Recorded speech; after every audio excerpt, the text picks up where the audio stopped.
받지 아니하더라. 아멘. 할렐루야. 예, 오늘 금요일 새벽입니다. 또 오늘 주님 전에 나오신 여러분 예수님의 이름으로 환영하고 축복합니다. 오늘 에스겔 16장을 보면 에스겔이 하나님과 이스라엘의 관계를 피투성이었던 이 아기에 불과했던 자로 그랬던 자가 장성하여 성인이 되었는데 하나님께서 어떻게 도우시고 입히시고 먹이셨는지 그러한 관계 가운데 너무나도 리얼하게 이 비유의 표현으로 이야기하고 계시다는 것입니다. 그래서 오늘의 말씀을 읽다 보면 저희가 정신이 번쩍 드는 표현들이 많이 있음을 보게 됩니다. 그래서 어저께는 그 시작이, 그 출생이 왕후의 자녀가 전혀 아니었습니다.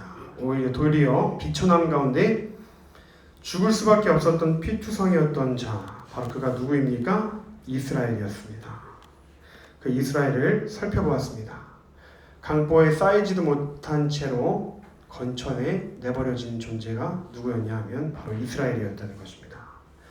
그래서 그렇게 그 싸늘하게 차가운 그 들에서 아무런 보살핌도 받지 못하고 죽을 수밖에 없었던 죄의 자녀가 바로 이스라엘이었다는 것입니다. 그러나 그 이스라엘을 죽게끔 내버려두지 아니하시고 하나님의 전적인 은혜와 선택으로 말미암아서 이 피투성이었던 작은 아기는 하나님의 도우심으로 정결케 되고 죄의 탯줄로부터 분리되고 하나님의 강보의 은혜로 새 옷을 입으며 이제는 그가 장성하여서 성인의 특징이 뚜렷하였으나 그때에도 여전히 하나님께서는 벌거벗었다라고 이야기를 통하여서 여전히 우리의 인생은 연소한 자나 연로한 자나 나이가 적던 많든 지식이 많던 적던 재물이 많던 적던 그것과는 상관없이 주님의 관점에서는 여전히 우리 인간이라고 하는 존재는 여전히 오늘도 주님의 도우심과 입히심과 보호하심이 없다고 한다면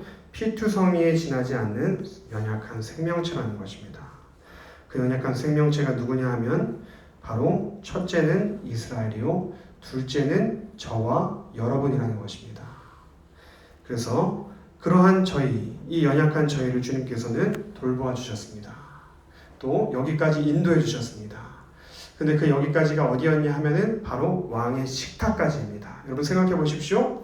왕의 대통령의 사저에 초대를 받았습니다. 우리가 그곳에 감히 들어갈 수가 있겠습니까? 우리의 공로로 우리의 힘으로 들어가려고 하면 입구에서 제지당합니다. 당신은 여기 들어올 수 없습니다. 아닌데요. 저 여기 대통령의 초대장이 있습니다. 하나님께서 저를 부르셨습니다. 그러면은 당신은 정말 초대받았군요. 들어가십시오. 문을 열어주지 않습니까? 그래서 우리가 사실은 우리의 그 어떤 내면의 공로로는 그 왕의 지존자의 식탁 가운데 들어갈 수 있는 은혜가 전혀 없지만 하나님의 전적인 선택과 은혜로 말미암아 우리가 어디까지 높아지게 되었는가? 바로 왕의 식탁까지 나아올 수 있는, 출입할 수 있는 권한을 부여받았다는 것입니다. 그래서 어저께는 우리가 어디까지 하나님 높이셨는가? 바로 왕의 자리라고 표현이 되었습니다. 그렇죠? 어저께 왕의 자리, 왕자의 자리, 왕의 자녀와 권세를 부여받은 존재가 바로 이스라엘이요, 바로 저와 여러분이라고 하였습니다. 이 열방 가운데 주의 백성으로 예루살렘을 선택하셨습니다. 여러분 통일 이스라엘, 다윗이 이 왕정 시대를 통치할 때에 얼마나 이 이스라엘의 위엄과 명성이 전국 곳곳에 위대하였습니까? 장엄하였습니까? 주변으로부터 저 동쪽에는 시바 여왕으로부터 다 와가지고 조공을 바치고 인사를 하고 지혜를 구하고 모든 사절단이 이스라엘 예루살렘으로 와가지고 이 나라와 교제하기를 원했을 만큼 그렇게 모든 나라 가운데 존귀한 나라로 주의 백성 삼으셨던 그 은혜, 우리에게도 그 은혜가 있었습니다. 한때 하나님께서 부어주셨던 사업의 축복, 관계의 축복, 승진의 축복, 나의 실력 이상으로 하나님께서 우리의 인생 가운데 축복을 부여해 주셨던 그 시점이 분명 우리 인생 어느 찰나의 순간 가운데는 모두에게 다 있었을 것입니다. 그래서 우리가 정말 인생 가운데 승승장구하며 잘 나갔던 시절과 그 한때가 우리에게는 다 기억과 같이 어느 부분이 다 있으실 것입니다. 그렇지만 우리 사람은 망각의 동물인가요? 이때에 우리가 잘 나가는 그때에 하나님의 은혜를 잊고 사는 정도가 아니라 도리어 하나님의 은혜를 음행으로 되갚는 이 이스라엘의 패역함을 오늘 에스겔 선지자는 날카롭게 지적하고 있다는 것입니다. 하나님께서 이렇게 벌거벗은 우리를 보호하시고 입히시고 인도하여 주셨는데 그때 이스라엘 백성들이여 너희들이 행한 일들은 무엇이었냐? 바로 음행이었고 배교였고 영적인 간음을 행하였다. 이렇게 이 관계를 피투성이에 빗대어 이 선포하는 에스겔 선지자의 이 말씀이 얼마나 우리의 폐부에 와 닿는 표현인지 모르겠습니다. 하나님께서 피투성인 너희들을 불쌍히 여기시어 여기까지 입히시고 인도하셨는데 이제는 그 은혜를 까맣게 잊어버렸을 뿐만 아니라 지금 너가 소유하고 있는 모든 화려함과 은금을 마치 너의 능력으로 획득한 것인 양 세상에 나아가 세상 것들로 똑같이 자랑하고 즐기는 모습을 성경은 오늘 우리에게 영적인 간음으로 표현하고 있습니다. 오늘 15절의 표현을 한번 볼까요? 우리 함께 15절을 읽어보겠습니다. 그러나 내가 내 화려함을 믿고 내 명성을 가지고 행음하되 지나가는 모든 자와 더불어 음란을 많이 행함으로 내 몸이 그들의 것이 되도다. 우리는 하나님의 전이죠. 우리의 몸은 하나님의 성전입니다. 하나님의 성령이 거하실 수 있도록 우리의 거룩하게 관리하고 우리가 늘 하나님을 추구해야 되는데 우리의 몸이 그냥 창기들의 전이 돼버리고 만 거예요. 영적으로 간음하고 오늘 우리에게 있는 화려함과 은금을 가지고 세상에 나아가 자랑하는 그 모습을 오늘 에스겔은 여실없이 꼬집고 있습니다. 16절에 보면 우리가 어디에 나아갔다고 합니까? 바로 하나님의 전이 아닌 산당에 출석하였다. 산당에서 무엇을 하였는가? 거기서 행음을 행하였는데 이런 일은 전무후무하다. 어떤 표현이 전무후무합니까? 20절을 한번 보겠습니다. 20절 함께 읽겠습니다. 또 내가 나를 위하여 낳은 내 자녀를 그들에게 데리고 가서 드려 제물로 삼아 불사 낳느니라. 내게 내 음행을 작은 일로 여겨서. 자, 하나님의 백성으로 이제 우리를 삼아주셔서 장성한 성인이 되어 우리 또한 자녀를 출산하였는데 그 자녀를 데리고 어디를 갔는가? 바로 이 산당의 우상의 목전 앞에 나아가 이 자녀를 심지어 제물로 드리고 말았다는 거예요. 제물로 이 자녀를 드렸을 뿐만 아니라 이 자녀의 생명을 불태워서 바로 우상을 숭배하는 일에 사용하고 말았다는 것입니다. 그런데 더 큰 문제는 바로 무엇인가 하면 이 음행을 내가 작은 일로 여겼다. 이것이 심히 하나님의 입장으로 보기에는 마음이 찢어지며 마음이 상하며 마음에 질투가 나며 하나님이 싫어하는 행동만을 골라 행하였던 이스라엘의 모습들을 여실없이 선포하고 있는 것입니다. 그때 하나님께서 우리에게 고백하시는 말씀이 너무나도 오늘 우리의 마음이 아프게 다가옵니다. 그 말씀 22절인데요. 함께 읽어보겠습니다. 내가 어렸을 때에 벌거벗은 몸이었으며 피투성이가 되어서 발짓하던 것을 기억하지 아니하고 내가 모든 가증한 일과 음란을 행하였느니라. 내가 어렸을 때를 기억하지 못하고 있느냐? 너 어렸을 때 벌거벗은 몸이었지 않았냐? 너 가난하지 않았냐? 너 피투성이지 않았냐? 너 내게 발짓하지 않았냐? 그런데 이제는 더 이상 내게 발짓하지 아니하고 도와달라고 하지 아니하고 나를 추구하며 온전히 나의 은혜를 구하지 아니하며 이제는 너가 장성하였다고 세상에 나아가 너의 요령과 얄팍한 수로서 세상에 관계하고 세상의 것을 구하며 추구하는 그 모습 가운데 하나님은 너의 첫 마음이 지금 어디 있느냐고 이 이스라엘 백성에게 여쭙고 계시는데 너의 첫 마음이 어디 있냐고 여쭙고 계시는 그 음성이 바로 오늘 저와 여러분에게 하시는 이 새벽에 똑같은 질문이라는 것입니다. 그래서 내가 어렸을 때 벌거벗은 몸이지 않았느냐? 내가 피투성이가 되어서 죽을 수밖에 없었던 것을 나에게 발짓하다는 것을 내가 사랑스럽게 여겨 내가 너를 귀하게 여겨 내가 너를 양자 삼아 주었는데 지금 그 은혜와 축복은 온데간데 없고 세상 사람들과 똑같이 행동하는 너의 그 모습이 가증스럽다. 이렇게 오늘 주님은 22절에 우리에게 그 말씀을 표현하고 있습니다.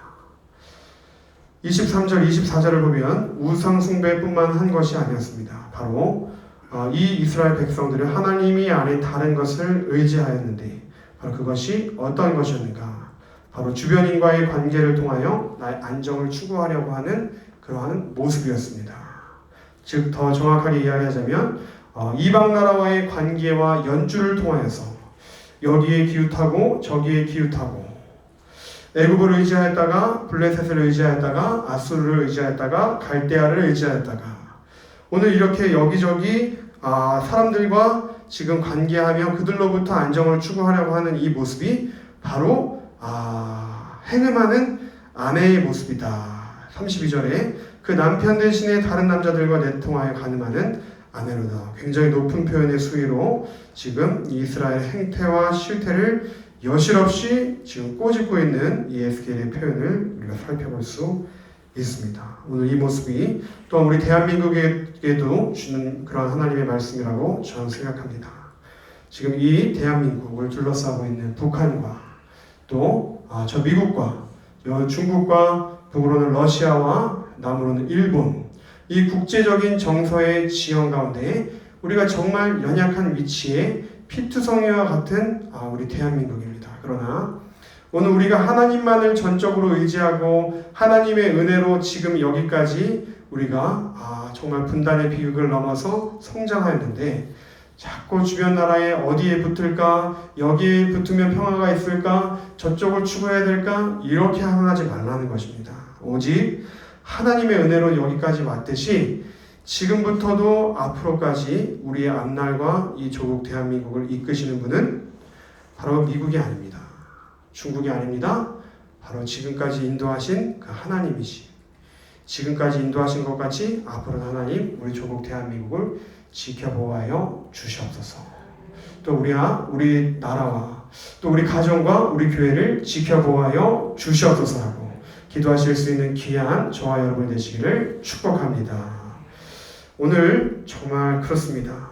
이렇게 에스겔 선지자는 그냥 하나님의 말씀을 선포해서는 이스라엘 백성이 잘 알아듣지 못할까봐 하나님의 대언된 말씀, 그 하나님의 심령이 지금 어떠한 마음인지를 바로 이 피투성이었던 그 아기를 장성한 성인이 되었는데 그 성인이 바로 이 여인이 바로 하나님을 떠나 다른 세상에 나아가 영적인 간음을 행하는 모습으로 오늘 하나님께서 얼마나 마음이 아프신가를 선포하고 이야기하고 있습니다.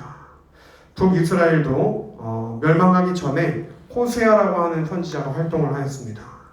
그래서 그 호세아가 이제 여러분 우리가 하나님 앞에 돌아가지 않으면 이 북이스라엘은 멸망당하고 말 것입니다. 아수르라고 하는 이방 민족에 의하여 우리가 철저히 멸망당하고 말 것입니다. 그랬는데 북이스라엘 사람들은 여전히 가나안 지역의 다신교와 음란한 관계를 저질렀습니다.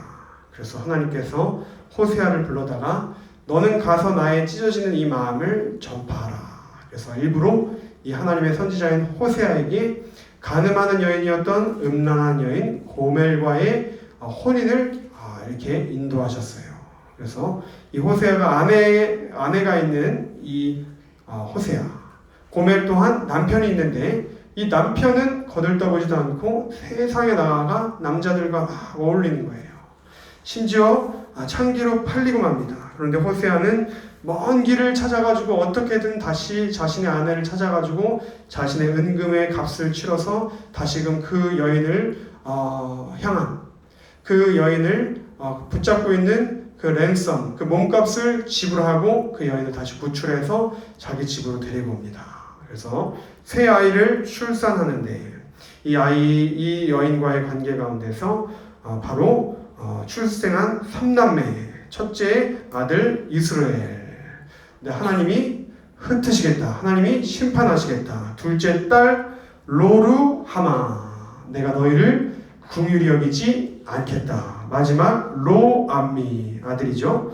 내가 너의 백성이 되지 난 너의 하나님이 되지 아니하겠다. 너희는 내 백성이 아니다. 이렇게 하나님께서는 호세아를 통하여 이 북이스라엘의 심판의 말씀을 선포한 것 같이 바로 오늘 이 남유다의 멸망을 앞두고 에스겔 선지자를 통하여 오늘 이 영적인 간음을 저지르고 있는 이스라엘 백성들이여 너희의 그 처음 출생과 처음 그 시작이 어떠하였는지를 기억하고 첫마음을 돌이켜 회개하라 이렇게 선포하고 있는 말씀입니다. 그래서 오늘 이 새벽에 하나님 그렇습니다. 우리의 처음 여기까지 온 것 다 하나님의 은혜인데 우리가 첫마음을 잃어버렸다면 이 새벽에 다시금 그 첫마음을 회복하게 하여 주시옵소서. 우리가 우상과 다른 관계를 통하여 하나님보다 더 사랑함과 안정함을 추구하려고 했던 그 모든 행동도 회개합니다. 하나님 이 새벽에 오직 주님 외에 다른 것은 내려놓게 해주시고 주님의 얼굴만을 구할 수 있는 새벽 될 수 있도록 또한 그런 8월과 그런 2019년도 하반기 될 수 있도록 신실하게 우리의 가정과 자녀를 인도하여 주셔서라고 기도하실 수 있는 복된 새벽이 되시기를 간절히 축원합니다. 우리 주기도문 하신 후에 각자 기도의 자리로 나아가시겠습니다.